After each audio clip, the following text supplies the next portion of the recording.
रहनी चाहिए। ये नियम आता है और ये बहुत बड़ी बात है।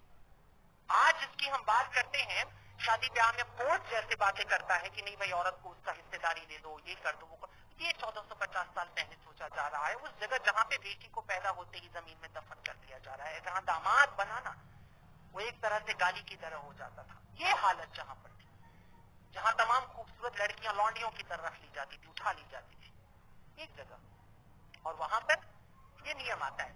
बर्नार्ड शॉ की आपने बात की। बर्नार्ड शॉ ने 2 लाइनें कही थी। एक लाइन आपने कहा था, मैं दूसरी लाइन के साथ बोलूं। उन्होंने कहा था कि इस्लाम दुनिया का सबसे खूबसूरत मजहब है और मुसलमान बदतरीन सबसे बुरे लोग हैं।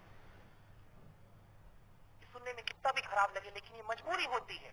स्टेटस के साथ तुम्हें काउंट किया जाता है। तुम दावा करते हो कि तुम्हारे पास बेहतरीन सबसे बड़ा ज्ञान है, दुनिया का सबसे बड़ा ज्ञान तुम्हारे पास है, और अगर तुम उसके बाद जरा भी ओछी हरकत करते हो तो तुम सबसे पहले काउंट किए जाओगे, क्योंकि तुमने कलमा पढ़ा है। तुमने कहा है कि मैं नहीं मानूंगा किसी और को सिवाय अल्लाह के, मैं झुका रहूंगा उसकी बारगाह में, और जो झुका है अल्लाह की बारगाह में, उसके सामने जो सिजदे में पड़ा हुआ है, क्या तुम्हें लगता है कि वो इंसान कोई गुनाह करने निकलेगा, किसी का कत्ल करेगा, किसी को परेशान करेगा?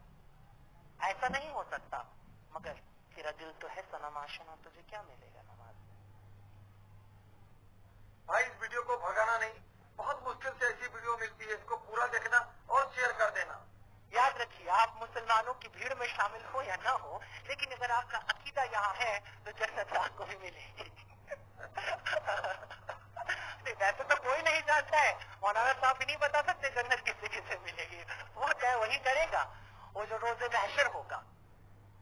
पैगंबर साहब की जिंदगी की 3 बातें बड़ी खूबसूरत हैं और बड़ी कीमती हैं, जिसे पूरी दुनिया, जिससे मुझे लगता है मुतासिर होती है। उसमें पहली मैंने कह दिया कि ईश्वर में अगाध निष्ठा, ईश्वर के अतिरिक्त कुछ भी नहीं है। ये पहली बात है जो उनके कैरेक्टर से हमने सीखी है और पूरी दुनिया को सीखना चाहिए, सीखती है।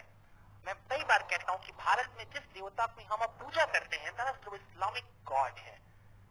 उस ईश्वर को भी कहीं न कहीं से हमने इस्लाम से सीखा है।